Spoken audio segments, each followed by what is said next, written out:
একবার রাত্রের বেলা বাবা আমার সাথে শারীরিক সম্পর্ক করে, আবার দিনের বেলা ছেলে আসে।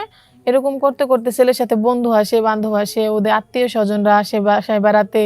বেড়াতে আসার পরে দেখে আমায় আমায় যে ওইখানে মনে করেন যে আমার সাথে শারীরিক সম্পর্কে উত্তেজনা হয়ে থাকে আর কি। তারপরে আমার আগে অনেক খারাপ লাগছিল। খারাপ লাগার পর আমি কি করব এটা ভাবতে পারতেছিলাম না। তখন আমার খুব কষ্ট লাগছিল, দিনরাত কান্নাকাটি করতাম যে এটা কোথায় এসে পড়লাম, কার পাল্লায় পড়লাম। আমার তো দেশই ভালো ছিল, এইখানে এসে আরো অনেক জনেরই শিকার হয়ে গেলাম। তারপর প্রায় ভালোই এরকম কতদিন থাকার পর দেখে অভ্যাস হয়ে গেছে। আপনার কি কোনো আইডিয়া আছে যে মানে সৌদিতে কি পরিমাণ লোক আপনার সাথে এই শারীরিক সম্পর্কটা করছে? না, এটা অনেক মানুষই আসছিল। আমি এখন কয়জনের নাম বলবো আর কয়জন বলবো, এটা কি মানে বলার মতো? গুনার বাহিরে? হ্যাঁ, গুনার বাইরে আর কি। তারা নিত্য নতুন মানুষ আসতো তাদের বাসায়, মানে বলতো এটার অমুক লাগে বিনিময়ে কি তমুক লাগে। আপনাকে কোনো টাকা দিত? টাকা যারা ভালো তারা দিত, আবার সবাই তো আর দিত না। ও আচ্ছা, এরকম হয়তো আর কি। যারা ভালো তারা দিত কিছু ডলার। আচ্ছা, ওইখানে কি আপনাকে কোনো দালাল চক্র বিক্রি করে দিছে না? হ্যাঁ হ্যাঁ, আর কি যদি দালালের পাল্লায় যদি আমি না পড়তাম তাহলে তো আমার ওই গার্মেন্টসের বিষয় নিয়ে দিত। জি, তাহলে তো আমার ওই ভাষা বাড়ির বিষয়ে যেতে হতো। আচ্ছা, পরে আগানো যাক, পরে কি করলেন? পরে আমি ওই তাদের চক্রান্তে থাইকা ওইখানে থাকতে থাকতে তো আমার অভ্যাসই হয়ে গেল। জি, যেখানে আমার থাকতেই হবে, আমি আগে আসতে পারবো না, কি করবাম। পরে আপনি এই কাজে নেমে গেলেন? পরে হ্যাঁ, আমি ওই কাজে নেমে গেলাম, ওইটাই করতে থাকলাম। ওইটাই ওইভাবে বাসায় হইতে থাকে। প্রায় আমার করতে করতে অভ্যাস হয়ে যায়, পরে খারাপ টারাপ লাগে না। আসসালামু আলাইকুম, হ্যালো গাইস, কেমন আছেন? আশা করি ভালো আছেন। আমিও ভালো আছি। আমি আমার জীবনে কিছু কাহিনী আপনাদের সামনে বলতে চাইছি। আশা করি আমার কাহিনীগুলো মনোযোগ দিয়ে শুনবেন। তার আগে আমি আমার পরিচয়টুকু আপনাদেরকে দিয়ে নিচ্ছি। আমার নাম হচ্ছে আখি, আমার বাড়ি ময়মনসিং। আমি গরিব ঘরের একজন স্ত্রী, আবার গরিবেরও মেয়ে। আর আমার স্বামী ওরকম উপার্জন করতে পারতো না। আমরা খুব আর্থিক অবস্থায় চাপে ছিলাম। আপনার স্বামী কি করতো? আমার স্বামী এমনি আর কি করতো, ঘোরাফেরা বেশি করতো? ঘোরাফেরাটা বেশি করতো, আর গাড়ি চালাইতো। হ্যাঁ, যা পাইতো তাই করতো। আর্থিক অবস্থা আমাদের ওরকম ভালো ছিল না, যেটার কারণে আমার স্বামী একটু নেশা পানি করতো। সে এই অভাবে আর কি কিছু টাকা ঋণও উনি করে ফেলেছিল, যেটা আমাদের দেওয়া সম্ভব ছিল না। ওই কারণে আমি ডিসিশন নিলাম যে দেশে থেকে কোনো কর্ম করব, কিন্তু আমার কোনো কর্ম করতে দিল না। তারপরে ওনার সাথে ঝগড়া লেগে আমি চলে আসছি। আসার পরে আমি ডিসিশন নিলাম যে যেভাবে হোক দেশে থাকলে হয়তো উনি আমারে যন্ত্রণাই করব, যন্ত্রণা করার চেয়ে আমি এক কাজ করি, দেশ ছাড়া দিব। মানে আপনি তখন আমি প্রবাস জীবন পার করতে চাইতেছেন? প্রবাস জীবনটা পার করতে চাইছিলাম। পরে আমি আমার একটা ভাইয়ের সাথে কথা বললাম। পরে যারা উনি বলছে যে হ্যাঁ, তোমাকে আমি প্রবাসে নিয়ে যেতে পারবো, তুমি কিছু টাকা করো। তারপরে আমি কিছু টাকা ওনাকে দিলাম ধার কইরা ওনাকে কিছু টাকা দেওয়ার পর উনি আমাকে সৌদি আরবের ভিসা দিল। ওই জায়গায় আমারে পাঠাইলো। উনি একটা গার্মেন্টসের বিষয় দিছিল। Garments visa? হ্যাঁ, উনি একটা গার্মেন্টসের বিষয় দিয়েছিল যে ওখানে গার্মেন্টসে কাজ করলে ভালো টাকা স্যালারি পাবা, তোমার কিছুদিন ওইখানে কর্ম করলে এদিকে তোমার সব প্রিন্ট চলে যাবে। আমি তারপর চিন্তা ভাবনা করলাম যেহেতু আমি গার্মেন্টসের কাজ জানি তাহলে ওই বিষয়ে যাওয়াটাই ভালো হবে। আচ্ছা, গেলাম। যাওয়ার পরে দেখি যে ওইটা চূড়াই বিষয় দান্দালের পাল্লায় পড়ে আমার বিষয়টা পাল্টাই দেওয়া হয়েছে। আমার নিয়ে ফালানো হয়েছে বাসা বাড়ির বিষয়ের মধ্যে। বাসা বাড়ির বিষয়ের মধ্যে ফালানো হয়েছে। এখন আমি কি করব?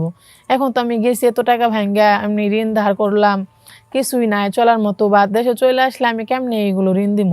তারপর আমি ভাবলাম যে আচ্ছা, এইখানে যেহেতু এসে পড়ছি তাহলে এখানে আমি কিছুদিন থাকি, থাকার পর দেখি কি করা যায়। কিন্তু দেখলাম যে না, আমি গেছি 2-1 দিন ভালো গেছিল। ভালো যাওয়ার পরে দেখি রাত্রে বাবা আসে, দিনে ছেলে আসে, এরকম উল্টাপাল্টা করে আত্মীয় স্বজন যারা আছে সবাই শুধু আসতেই থাকে। ওরা কি মনে করে যে বাঙালি মেয়েরা হয়তো মানুষ না, অন্য কিছু আসতে থাকে। তারা তো তাদের বাড়িতে আসতেই পারে। মানে এখানে ঘটনাটা কি আসলে একটু খোলামেলা যদি বলতেন? এখানে তো আসার পরে ধরেন আমার সাথে শারীরিক সম্পর্ক করে। একবার রাত্রের বেলা বাবা আমার সাথে শারীরিক সম্পর্ক করে, আবার দিনের বেলা ছেলে আসে। এরকম করতে করতে ছেলের সাথে বন্ধু আসে, বান্ধব আসে, ওদের আত্মীয় স্বজনরা আসে বাসায় বেড়াতে আসার পরে দেখে আমায় যে ওইখানে মনে করেন যে আমার সাথে শারীরিক সম্পর্কে উত্তেজনা হয়ে থাকে আর কি। তারপরে আমার আগে অনেক খারাপ লাগছিল। খারাপ লাগার পর আমি কি করব এটা ভাবতে পারতেছিলাম না। তখন আমার খুব কষ্ট লাগছিল, দিনরাত কান্নাকাটি করতাম যে এটা কোথায় এসে পড়লাম, কার পাল্লায় পড়লাম, আমার তো দেশই ভালো ছিল, এইখানে এসে আরও অনেক জনেরই শিকার হয়ে গেলাম। তারপর প্রায় ভালোই এরকম কতদিন থাকার মানে পর দেখে অভ্যাস হয়ে গেছে। আপনার কি কোনো আইডিয়া আছে যে মানে সৌদিতে কি পরিমাণ লোক আপনার সাথে এই শারীরিক সম্পর্কটা করছে? না, এটা অনেক মানুষই আসছিল, আমি এখন কয়জনের নাম বলবো আর কয়জন মানে এটা বলবো, এটা আপনার কি মানে আপনার বলার মতো? গুনার বাহিরে? হ্যাঁ, গুনার বাইরে আর কি, তারা নিত্য নতুন মানুষ আসতো তাদের বাসায়, মানে বলতো এটার অমুক লাগে বিনিময়ে কি তমুক লাগে। আপনাকে কোনো টাকা দিত? টাকা যারা ভালো তারা দিত, আবার সবাই তো আর দিত না, ও আচ্ছা এরকম হয়তো আর কি। যারা ভালো তারা দিত কিছু ডলার। আচ্ছা, ওইখানে কি আপনাকে কোনো দালাল চক্র বিক্রি করে দিছে না? হ্যাঁ হ্যাঁ, আর কি যদি দালালের পাল্লায় যদি আমি না পড়তাম তাহলে তো আমার ওই গার্মেন্টসের বিষয় নিয়ে দিত, জি তাহলে তো আমার ওই ভাষা বাড়ির বিষয়ে যেতে হতো আচ্ছা, না। পরে আগানো যাক, পরে কি করলেন?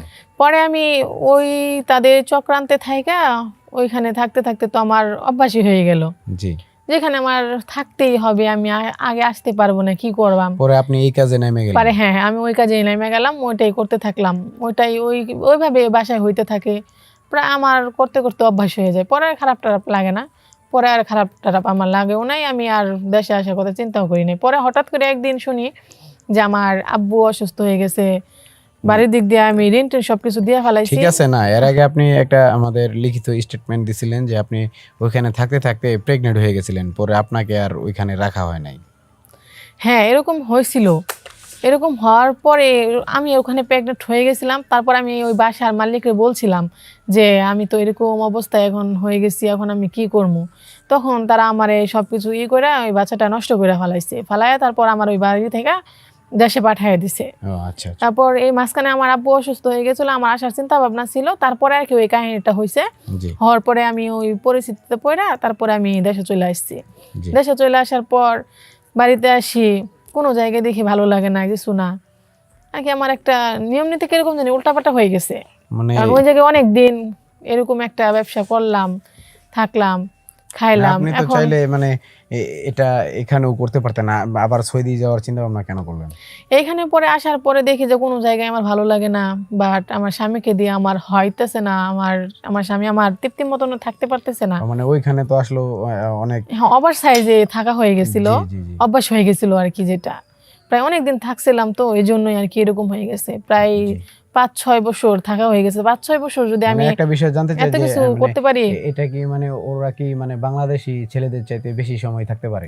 হ্যাঁ হ্যাঁ হ্যাঁ, ওরা বাংলাদেশের ছেলেদের চেয়ে বেশি সময় থাকে, আর ওরা ড্রিঙ্ক করে তো জি এই জন্য আর কি একটু অল টাইম সময় নেয়, আচ্ছা আচ্ছা, অনেক সময় নেয়। আর এমনি তো সাইজও বড় না? হ্যাঁ হ্যাঁ, ওটা সাইজও বড়, ভালোই আর কি। বললাম না, আগে প্রথম কষ্ট হয়েছিল, পরে অভ্যাস হয়ে গেছিল। জি জি পরে এখন দেশে আসার পরে এসব আর ভালো লাগে না দেখে, তারপর আমি আবার ডিসিশন নিলাম যে আমি আবার বিদেশ চলে যাব। তো মানে আপনি বিদেশ যাওয়ার আগে আমাদের কাছে এই কথাগুলো প্রকাশ করে যাইতেছেন, তাই তো? হ্যাঁ হ্যাঁ, এখন আমি আচ্ছা, আবার এখন ডিসিশন আপনি মানে নিয়েছি। দর্শকদের কি বলতে চান? দর্শকদের আমি বলতে চাই যে দেশেই থাকো সবাই, বিদেশ যাওয়ার কোনো চিন্তা ভাবনা করো না।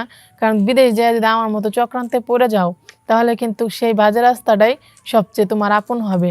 কিন্তু কখনো ওই বাজে রাস্তায় একবার চলে গেলে আর দ্বিতীয়বার ফেরত আসা আসা যায় না, কারণ ওইটাই রুচি থেকে যায়, ওই রাস্তায় যেতে মন চায়। তাই আমি সবাইয়ের অনুরোধ করতেছি, স্বামীর সংসারেই থাকো, স্বামী ঋণ করবে যা করবে দেশে থেকেই শোধ করার চেষ্টা করো। অল্প খাও নেই, শুকরিয়া আদায় করো, বেশি খাবার চেষ্টা করো না। কারণ আমি ভুল করছি, কিন্তু তোমরা ভুল করো না। আমি মেয়ে হইয়া সকল মেয়েদেরকে বলতেছি, প্রবাস জীবন ভালো না। কারণ প্রবাস জীবনে একবার পড়ে গেলে, একবার নষ্ট হয়ে গেলে, একবার বেশি বেশি খাবার খাইলে পরবর্তী কম খাবারে তৃপ্তি আসে না, যেটার কারণে আমি আবারই সৌদি আরব যাওয়ার চিন্তা ভাবনা করছি। ঠিক তা আছে। ভালো থাকেন, সুস্থ থাকেন, আল্লাহ হাফেজ।